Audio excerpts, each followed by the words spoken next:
Last class में oxidation number पूरा हो गया था, अब हमें पढ़ना है एप्लीकेशन ऑफ ऑक्सीडेशन नंबर। तो हेडिंग डाल लो application of oxidation number.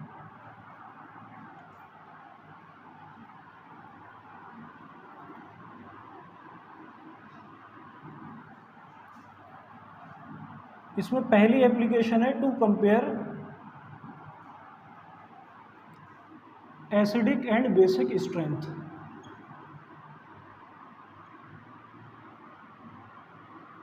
NEET में बहुत बार क्वेश्चन एसिडिक स्ट्रेंथ से आता है, बेसिक स्ट्रेंथ से इतना क्वेश्चन नहीं पूछा जाता है, एसिडिक स्ट्रेंथ से बहुत ज़्यादा पूछा जाता है। Acidic strength directly proportional to oxidation number.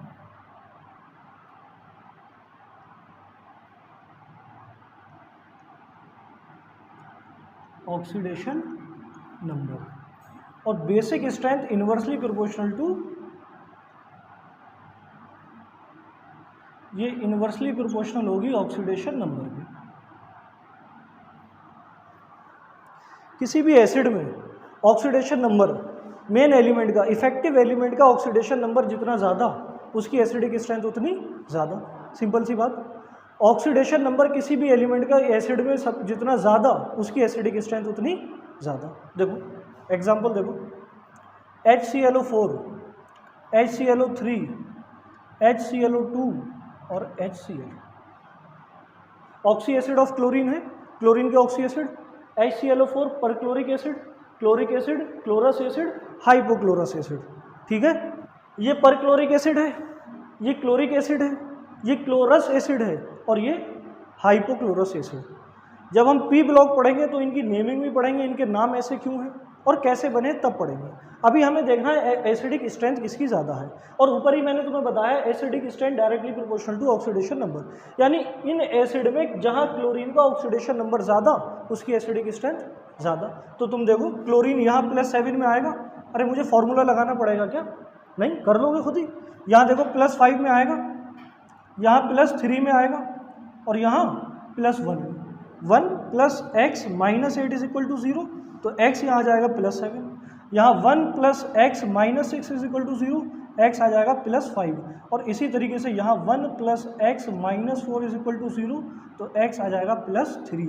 और यहाँ 1 + x - 2 = 0, तो x आ जाएगा +1। बोलो बात समझ में आ गई? अब ऑक्सीडेशन नंबर ज़्यादा, एसिडिक स्ट्रेंथ ज़्यादा। तो सबसे ज़्यादा ऑक्सीडेशन एसिडिक स्ट्रेंथ HClO4, फिर HClO3, फिर HClO2, फिर HCl। ठीक है, बोलो इतनी बात समझ में आई? एक और एग्जांपल देखो, H2SO4 sulphuric acid, H2SO3 sulphurous acid, H2S hydrogen sulphide. इन तीनों में देखो ऑक्सीडेशन नंबर निकालो, यहाँ +6 आ जाएगा। बोलो 2 + x - 8 = 0, x = +6। यहाँ निकालो 2 + x - 6 = 0, x +4। यहाँ निकालो 2 - x + 0, तो x आ जाएगा -2। सही है भाई? बोलो ऑक्सीडेशन नंबर ज़्यादा, ऑक्सीडेशन नंबर ज़्यादा, एसिडिक स्ट्रेंथ भी ज़्यादा। तो सबसे ज़्यादा एसिडिक स्ट्रेंथ किसकी होगी? H2SO4 की, फिर H2SO3, फिर H2S। ठीक है भाई? बोलो यहाँ एक बात इंपॉर्टेंट है, वो याद रखना है हमें, एक्सेप्शन। और एक्सेप्शन है ऑक्सी एसिड ऑफ फॉस्फोरस का, oxy acid of phosphorus H3PO2, H3PO3 और H3PO4। समझो यहाँ अगर ऑक्सीडेशन नंबर निकालोगे तो यहाँ फॉस्फोरस का +1, यहाँ +3, यहाँ +5। तो इसके अकॉर्डिंग जो कॉन्सेप्ट है उसके अकॉर्डिंग सबसे ज़्यादा एसिडिक स्ट्रेंथ किसकी होनी चाहिए थी? H3PO4। लेकिन ये एक्सेप्शन है, यहाँ H3PO2, फिर H3PO3, फिर H3PO4। बोलो बात समझ में आ गई? ये एक्सेप्शन याद रखना है, इसको हम पी ब्लॉक में भी डिटेल में पढ़ेंगे। फिलहाल इतना ही याद रख लेना है यहाँ पर। बेसिक स्ट्रेंथ इनवर्सली प्रोपोर्शनल है ऑक्सीडेशन नंबर के।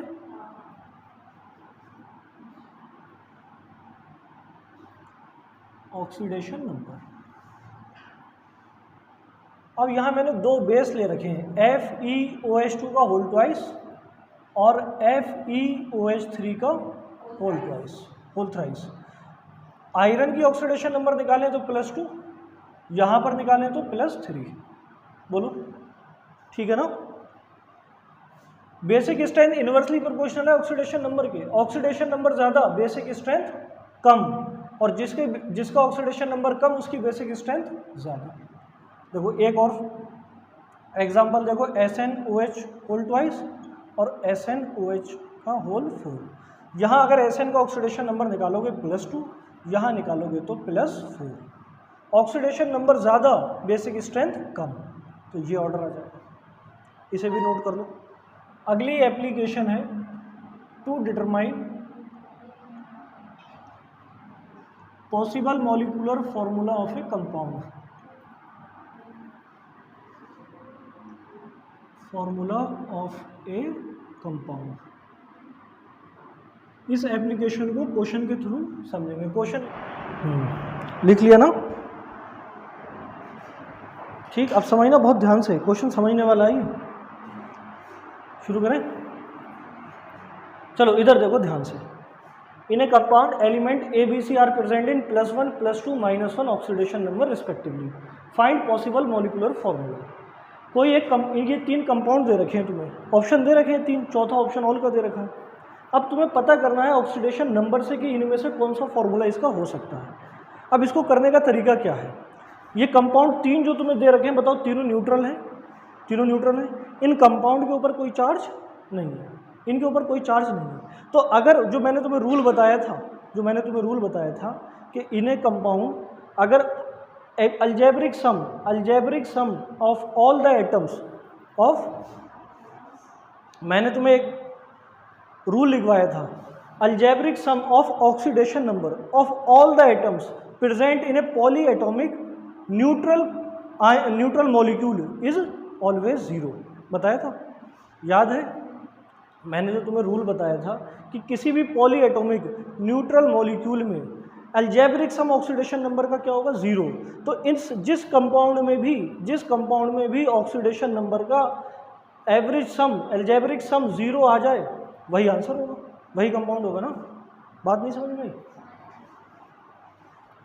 इन तीनों कंपाउंड में ऑक्सीडेशन नंबर का अलजेब्रिक सम सारे एलिमेंट का, सारे एटम का, जिसमें भी 0 आएगा वही उसका आंसर होगा। तो एक एक करके तीनों चेक कर लो, सबसे पहले पहला ऑप्शन देखो, A, B और C 3 ऐसे दे रखा है। तो A का ऑक्सीडेशन नंबर कितना दे रखा है, +1, B का कितना दे रखा है, +2 और C का -1, ठीक।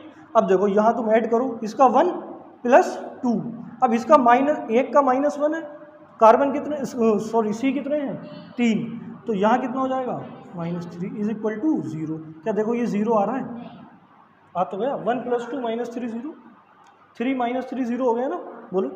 तो बताओ ये तो है, ये तो ठीक है, लेकिन ऑप्शन में ऑल भी दे रखा है। कहीं ये नहीं कि पहले ही आंसर देख के आंसर लगा दिया, चलो पहला निकल आया और पहले पे ही लिखा था, चलो हमने लगा दिया। ऑल है, सब चेक करना पड़ेगा। देखो दूसरा देखो, A, B, 2, C 5, A का ऑक्सीडेशन नंबर +1, एक का है, एक ही A है तो +1, B का है +2, B है कितने, 2, तो 2 का हो जाएगा +4, और देखो C का कितना है, -1 है कितने, 5, तो ये हो जाएगा -5। तो इधर +5 इधर -5, ओवरऑल 0 आ गया, ठीक। अब अगर तुम ये नीट में क्वेश्चन कर रहे हो तो ये क्वेश्चन यही खत्म हो गया तुम्हारा, क्योंकि अगर 2 ऑप्शन सही है तो तीसरा तो सही होगा ही होगा। फिर तो और लगा देना, बिना चेक किए, बिना थर्ड को चेक किए और लगा देना, क्योंकि अगर किसी क्वेश्चन में 2 ऑप्शन सही हैं तो तीसरा, और ऑल भी दे रखा है तो तीसरा तो सही होगा ही होगा। लेकिन फिर भी हमें पढ़ना है भी, तो चेक कर लेते। A, 2, B, C 4, तो देखो यहाँ +2 हो जाएगा, यहाँ पर +2, एक C पे -1, 4 पे -4, तो ओवरऑल देखो +4 -4 बराबर 0। बोलो, इन सब में ऑक्सीडेशन नंबर का अलजेब्रिक सम 0 आ गया, सब में 0 आया, इसका मतलब ये तीनों कंपाउंड सही है, यही बनेंगे। आंसर क्या चला जाएगा, ऑल। नोट कर लो। देखो अब हमें एक क्वेश्चन दे रखा है, इन्हें कंपाउंड दे रहा है 3 elements, X, Y, Z, X +2 में है, Y +5 में है और Z -2 में है। तुम्हें फिर से देखकर, ऑप्शन देखकर बताना है कौन सा पॉसिबल मॉलिक्यूलर फॉर्मूला कंपाउंड का हो सकता है, ठीक है भाई। बोलो, तो इसको ट्राई करना, करके लाना, कल मैं देखता हूँ इसे, ठीक है। नोट कर लो। तीसरी एप्लीकेशन है to determine oxidizing and reducing nature of compound.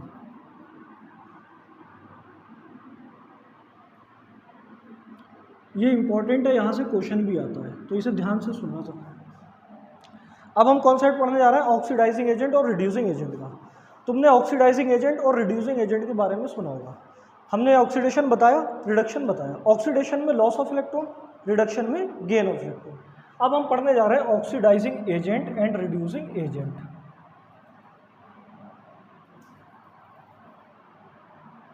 और दूसरा रिड्यूसिंग। किसी भी रिएक्शन में जो एलिमेंट दूसरे का ऑक्सीडेशन करा दे, जो एलिमेंट दूसरे का ऑक्सीडेशन करा दे वो होगा ऑक्सीडाइजिंग एजेंट। वो क्या होगा, ध्यान से समझना। दूसरे का ऑक्सीडेशन करा दे ऑक्सीडाइजिंग एजेंट, दूसरे का रिडक्शन करा दे तो क्या होगा, रिड्यूसिंग एजेंट। बात समझ में आ रही है? अच्छा, जो एलिमेंट दूसरे का ऑक्सीडेशन कराएगा उसका खुद का क्या होगा, उसका खुद का होगा रिडक्शन। खुद का क्या होगा, रिडक्शन।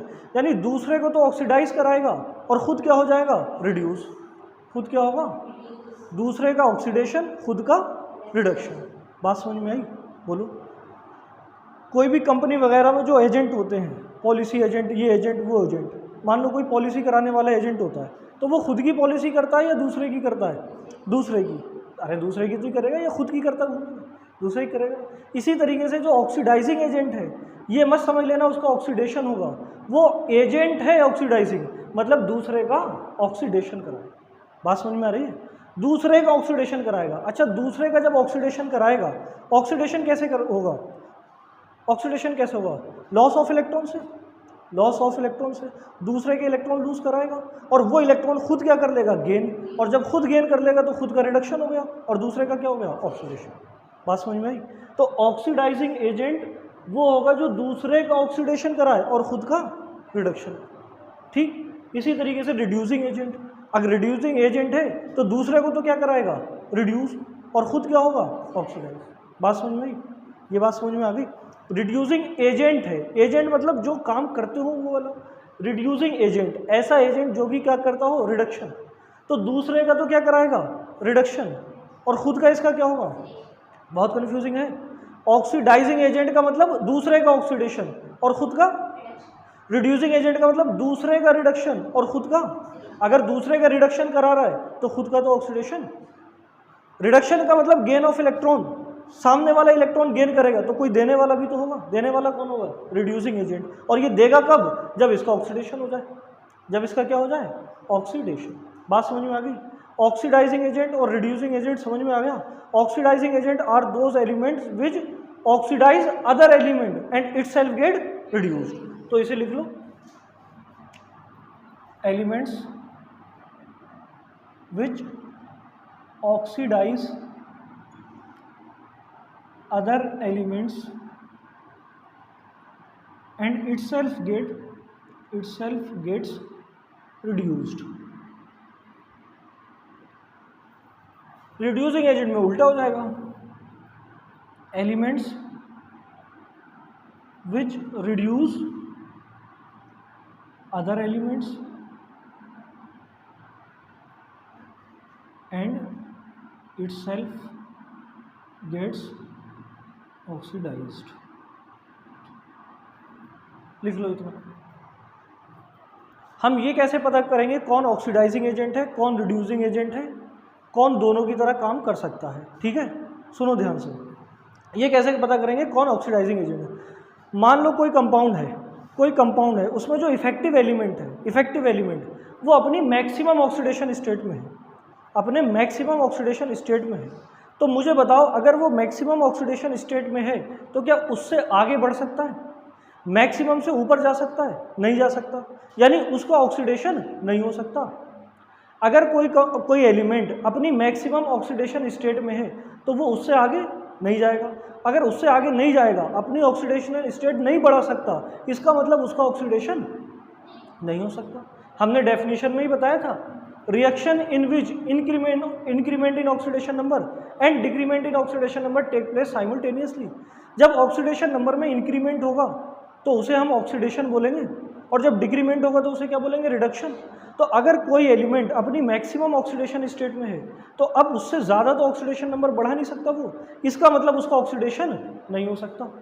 इसका क्या मतलब हुआ कि अब उसका ऑक्सीडेशन नहीं हो सकता, अब उसका क्या हो सकता है, सिर्फ reduction.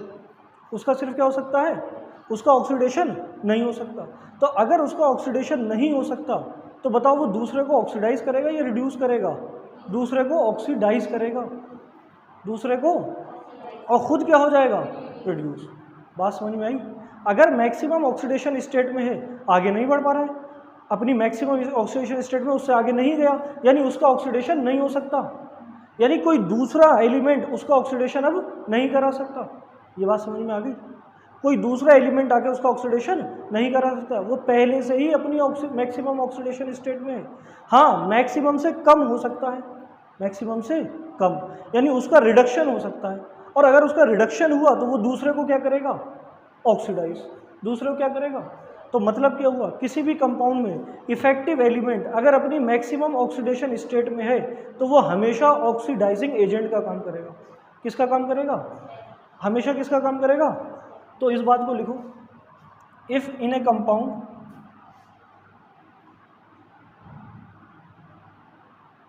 Effective element is present in its maximum oxidation number, then it will always act as oxidizing agent। लिख लो इस बात को। अब इसके एग्जांपल देखो, KMnO4, H2SO4, H3PO4, HNO3, K2Cr2O7 etcetera. बहुत सारे हैं, ठीक है, रुक जाओ, आराम से लेना, रुक जाओ, समझो। मैग्नीज यहाँ +7 ऑक्सीडेशन स्टेट में है। अब +7 से आगे तो जा नहीं सकता, इसका ऑक्सीडेशन नहीं हो सकता, इसका रिडक्शन हो सकता है। तो अगर ये रिड्यूस होगा खुद तो दूसरे को क्या करेगा, ऑक्सीडाइज, तो ये ऑक्सीडाइजिंग एजेंट की तरह काम करेगा। यहाँ देखो सल्फर +6 में है तो ये भी दूसरे को ऑक्सीडाइज करेगा खुद, रिड्यूस। Phosphorus +5, nitrogen +5, chromium +6। एक रिएक्शन देखो, MnO4- प्लस ऑक्जिलेट C2O4 2-। जब हम इसकी रिएक्शन कराएंगे तो Mn चेंज हो जाएगा Mn+2 में MnO4- और C2O4 2- चेंज हो जाएगा CO2। ठीक, ध्यान से देखो, यहाँ मैग्नीज +7 में है, यहाँ +2 में है, यहाँ कार्बन +3 में है, यहाँ +4 में है। बताओ, कार्बन का ऑक्सीडेशन हुआ, कार्बन का ऑक्सीडेशन हुआ और मैग्नीज का रिडक्शन। कार्बन का तो ऑक्सीडेशन हो गया, मैग्नीज का रिडक्शन, यानी मैग्नीज ने कार्बन का ऑक्सीडेशन कर दिया तो यहाँ मैग्नीज किसकी तरह काम करेगा, MnO4- किसकी तरह काम करेगा, ऑक्सीडाइजिंग एजेंट की तरह। MnO4- ने C2O4 2- को CO2 में चेंज कर दिया, यहाँ कार्बन +3 में, यहाँ +4 में, तो ऑक्सीडेशन हुआ, किया किसने, MnO4- ने। तो MnO4- क्या हो गया, ऑक्सीडाइजिंग एजेंट। अच्छा, MnO4 इटसेल्फ +2 में कन्वर्ट हो गया, यानी +7 से +2 में गया, रिडक्शन हो गया। और ऑक्सीडाइजिंग एजेंट की डेफिनेशन ही ये लिखाई थी, the element which oxidise other and itself get reduced. दूसरे को तो ऑक्सीडाइज कर दिया लेकिन खुद क्या हो गया, रिड्यूस। नोट कर लो इसे भी। अब अगर कोई एलिमेंट, कोई कंपाउंड है, उसमें जो इफेक्टिव एलिमेंट है वो अपनी मिनिमम ऑक्सीडेशन स्टेट में है, अपनी मिनिमम ऑक्सीडेशन स्टेट में है, तो मुझे बताओ क्या उससे कम उसकी ऑक्सीडेशन स्टेट हो सकती है, नहीं हो सकती, उससे कम नहीं हो सकती। यानी जो मिनिमम है उससे कम नहीं हो सकती, उसका रिडक्शन नहीं हो सकता। मिनिमम में है तो तुम आगे तो उसे बढ़ा सकते हो, आगे तो बढ़ा सकते हो, लेकिन कम नहीं कर सकते, इंक्रीज कर सकते हो। यानी अगर कोई एलिमेंट मिनिमम ऑक्सीडेशन स्टेट में है तो उसका ऑक्सीडेशन पॉसिबल है, रिडक्शन पॉसिबल नहीं है। अरे बात समझ में आ रही है, ऑक्सीडेशन तो पॉसिबल है लेकिन रिडक्शन पॉसिबल नहीं। वो ऑक्सीडाइज हो सकता है, ऑक्सीडाइज हो सकता है, रिड्यूस नहीं हो सकता। बात समझ में आ रही है। तो वो दूसरे को क्या करेगा, रिड्यूस, और खुद क्या हो जाएगा, ऑक्सीडाइज। यानी अगर कोई एलिमेंट अपनी मिनिमम ऑक्सीडेशन स्टेट में है तो वो हमेशा रिड्यूसिंग एजेंट की तरह काम करेगा, हमेशा रिड्यूसिंग एजेंट की तरह काम करेगा। If in a compound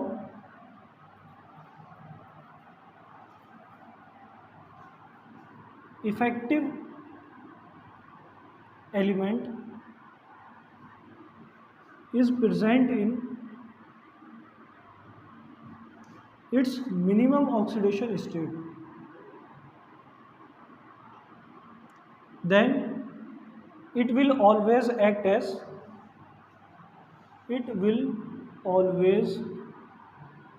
act as reducing agent।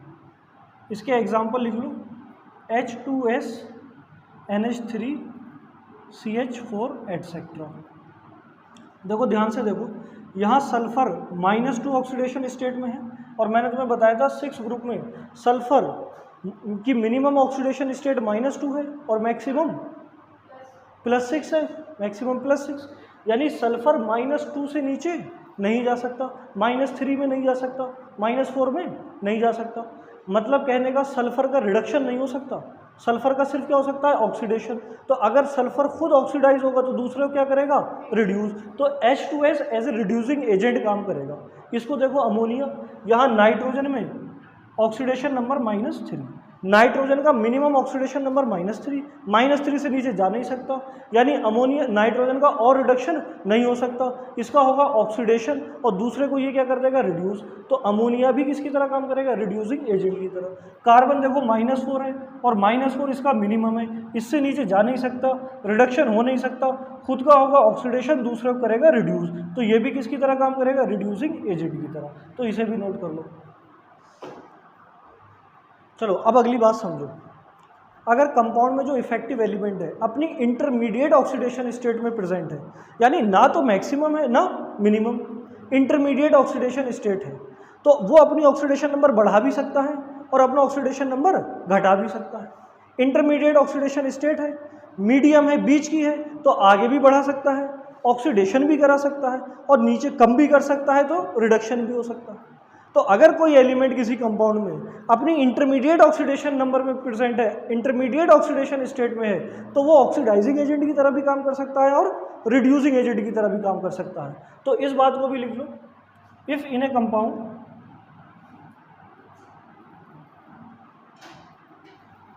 Effective element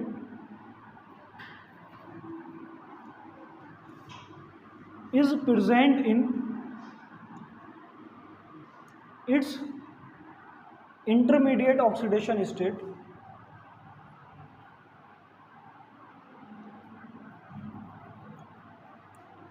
it can act as both OA and RA। इसके एग्जाम्पल देखो, H2SO3 HNO2 H3PO3 एटसेट्रा, और भी बहुत सारे एग्जाम्पल तुम्हें मिल जाएंगे। देखो ध्यान से समझो जरा, इधर देखो, यहाँ देखो सल्फर +4 में है, +4 में है तो ये +6 में भी जा सकता है। जब +6 में जाएगा तो इसका ऑक्सीडेशन होगा, इसका क्या होगा, ऑक्सीडेशन। तो दूसरे को क्या कर देगा, ये रिड्यूस। तो यहाँ पर ये काम करेगा रिड्यूसिंग एजेंट की तरह। अब अगर ये +4 से +2 में चला जाए, 0 में चला जाए या -2 में चला जाए, तो इसका रिडक्शन हो जाएगा, खुद का हो जाएगा रिडक्शन, तो दूसरे को क्या करेगा, ऑक्सीडाइज। तो ये ऑक्सीडाइजिंग एजेंट की तरह भी काम कर सकता है, यानी H2SO3 दोनों की तरह काम कर सकता है, OA की तरह भी और RA की तरह। यहाँ समझो, यहाँ नाइट्रोजन +3 ऑक्सीडेशन स्टेट में है, तो ये +3 से +5 में भी जा सकता है। अगर +3 से +5 में गया तो इसका खुद का ऑक्सीडेशन होगा, दूसरे का ये रिडक्शन कराएगा, तो ये रिड्यूसिंग एजेंट की तरह काम करेगा। दूसरी बात, +3 से ये 0 में भी जा सकता है, -3 में भी जा सकता है। अगर +3 से 0 में गया तो इसका रिडक्शन, अगर इसका खुद का रिडक्शन होगा, दूसरे का ऑक्सीडेशन कराएगा, तो ये एक्ट करेगा ऑक्सीडाइजिंग एजेंट की तरह। ऐसे ही सिमिलरली यहाँ पर भी देख लो, इसे भी नोट करो, नोट करो। देखो नीट 2014 का क्वेश्चन है, the pair of compound that can exist together. इसमें तुम्हें वो पेयर बताना है जो एक साथ एग्जिस्ट कर सकता है। अब ध्यान से समझना, ध्यान से समझना, ये ऑप्शन तुम्हें दे रखे हैं, FeCl3 SnCl2, HgCl2 SnCl2, FeCl2 SnCl2, FeCl3 KI। अब साथ में कौन एग्जिस्ट करेगा, साथ में कौन एग्जिस्ट कर सकता है? अगर एक इनमें से एक मॉलिक्यूल या एक कंपाउंड ऑक्सीडाइजिंग एजेंट है और दूसरा रिड्यूसिंग एजेंट है, तो वो कभी भी साथ में एग्जिस्ट नहीं कर सकता, क्योंकि जो रिड्यूसिंग एजेंट है वो ऑक्सीडाइजिंग एजेंट को रिड्यूस कर देगा और जो ऑक्सीडाइजिंग एजेंट है वो रिड्यूसिंग एजेंट को ऑक्सीडाइज कर देगा। बोलो, इन दोनों के बीच में रिएक्शन हो जाएगी, इन दोनों के बीच में रिएक्शन हो जाएगी। अब अगर दोनों ऑक्सीडाइजिंग एजेंट हैं, दोनों अगर ऑक्सीडाइजिंग एजेंट हैं, तो दोनों ऑक्सीडाइजिंग है तो एक दूसरे को ऑक्सीडाइज कर ही नहीं पाएंगे। बात समझ में आई? नहीं आई? फिर से सुनना ध्यान से, फिर से सुनना, फिर से सुनना, इस क्वेश्चन में ध्यान से सुनना। ये कह रहा है इनमें से कौन से दो कंपाउंड एक साथ एग्जिस्ट कर सकते हैं? अगर एक ऑक्सीडाइजिंग एजेंट हो और एक रिड्यूसिंग एजेंट हो, तो जो ऑक्सीडाइजिंग एजेंट है वो रिड्यूसिंग एजेंट को ऑक्सीडाइज कर देगा, वो रिड्यूसिंग एजेंट को ऑक्सीडाइज कर देगा। जो रिड्यूसिंग एजेंट है वो ऑक्सीडाइजिंग एजेंट को रिड्यूस कर देगा। तो दोनों चेंज हो जाएंगे, दोनों चेंज हो जाएंगे। लेकिन अगर दोनों ऑक्सीडाइजिंग एजेंट हैं, दोनों ही ऑक्सीडाइजिंग एजेंट है, तो बताओ ये किसे ऑक्सीडाइज करेगा? इसे। लेकिन ये तो खुद ही ऑक्सीडाइजिंग एजेंट है, ये तो खुद ही ऑक्सीडाइजिंग एजेंट है, ये कहाँ से इसे ऑक्सीडाइज कर पाएगा? और ना ही ये इसे ऑक्सीडाइज कर पाएगा। बात समझ में आ रही है? तीसरा, अगर दोनों रिड्यूसिंग एजेंट हों तो ये इसे रिड्यूस करना चाहेगा, लेकिन ये तो खुद ही रिड्यूसिंग एजेंट है, ये तो खुद ही रिड्यूसिंग एजेंट है, ये भी रिड्यूस नहीं होगा, और ये इसे करना चाहेगा तो ये भी रिड्यूस नहीं। तो जब कभी भी ऐसा क्वेश्चन आए कि कौन से कंपाउंड एक साथ एग्जिस्ट कर सकते हैं, तो आंसर उसका जाएगा कि या तो दोनों रिड्यूसिंग एजेंट हो या दोनों ऑक्सीडाइजिंग एजेंट हो। अगर एक ऑक्सीडाइजिंग एक रिड्यूसिंग हुआ तो दोनों के बीच में रिएक्शन हो जाएगी। अब समझो इसे। पहला ऑप्शन है FeCl3 SnCl2। Fe की मैक्सिमम ऑक्सीडेशन स्टेट होती है +3 और ये इस कंपाउंड में +3 ऑक्सीडेशन स्टेट में ही है। Sn की मैक्सिमम ऑक्सीडेशन स्टेट होती है +4 और ये यहाँ पर +2 ऑक्सीडेशन स्टेट में है। बात समझ में आ रही है? अब ये Fe3 दूसरे को तो क्या करेगा? ऑक्सीडाइज, और इटसेल्फ क्या हो जाएगा? रिड्यूस। यानी ये Fe3 FeCl2 में चेंज हो सकता है। बोलो, तो ये खुद तो क्या होगा? रिड्यूस, दूसरे को क्या करेगा? ऑक्सीडाइज, और ये SnCl2 SnCl4 में चेंज हो जाएगा। तो यहाँ FeCl3 ने दूसरे को ऑक्सीडाइज कर दिया और खुद रिड्यूस होके FeCl2 में आ गया, और ये SnCl2 इसने दूसरे को तो रिड्यूस करा और खुद ऑक्सीडाइज होके SnCl4 में आ गया। यानी ये दोनों अगर कंपाउंड है तो एक साथ एग्जिस्ट नहीं कर सकते। FeCl3 चेंज हो जाएगा FeCl2 में और SnCl2 चेंज हो जाएगा SnCl4 में। क्या ये बात समझ में आई? यानी पहला ऑप्शन तो नहीं हो सकता। दूसरा देखो, HgCl2 और SnCl2। यहाँ Hg +2 में है, Sn +2 में है। Hg रिड्यूस होके +1 में आ सकता है और ये ऑक्सीडाइज होके Sn4 में आ सकता है। तो Hg इसको तो ऑक्सीडाइज करके Sn4 में चेंज कर देगा और खुद +1 में आ जाएगा, और Sn+2 खुद ऑक्सीडाइज होके +4 में आ जाएगा और Hg2+ को रिड्यूस करके +1 में आ जाएगा। यानी ये दोनों भी एग्जिस्ट नहीं कर सकते। तीसरा देखो, FeCl2 SnCl2। आयरन यहाँ +2 ऑक्सीडेशन में है और Sn भी +2 में है। यहाँ समझो ध्यान से। अब आयरन अपनी ऑक्सीडेशन नंबर बढ़ा सकता है, +3 में जा सकता है, और Sn भी अपना ऑक्सीडेशन नंबर बढ़ा सकता है, +4 में जा सकता है। यानी इसका भी ऑक्सीडेशन हो सकता है और इसका भी ऑक्सीडेशन हो सकता है। तो अगर इसका खुद का ऑक्सीडेशन होगा, दूसरे का रिडक्शन कराएगा, यानी FeCl2 Ra की तरह काम करेगा और SnCl2 भी Ra की तरह ही काम करेगा। खुद तो ऑक्सीडाइज होगा, दूसरे को क्या करेगा? रिड्यूस। अब ये दोनों रिड्यूसिंग एजेंट है। Fe+ आयरन +2 में है, आयरन खुद चाहता है +3 में जाना, Sn+2 को चेंज कर, खुद +3 में जाएगा तो Sn+2 को क्या करेगा? रिड्यूस करेगा ना। लेकिन Sn तो अपनी मिनिमम ऑक्सीडेशन स्टेट में है, इससे नीचे तो ये जा नहीं सकता।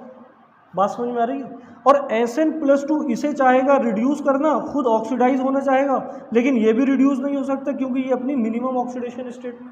यानी यहाँ पर भी रिड्यूसिंग एजेंट है और यहाँ भी रिड्यूसिंग एजेंट है, तो आंसर यही आ गया। क्या बात समझ में आई? नहीं आई?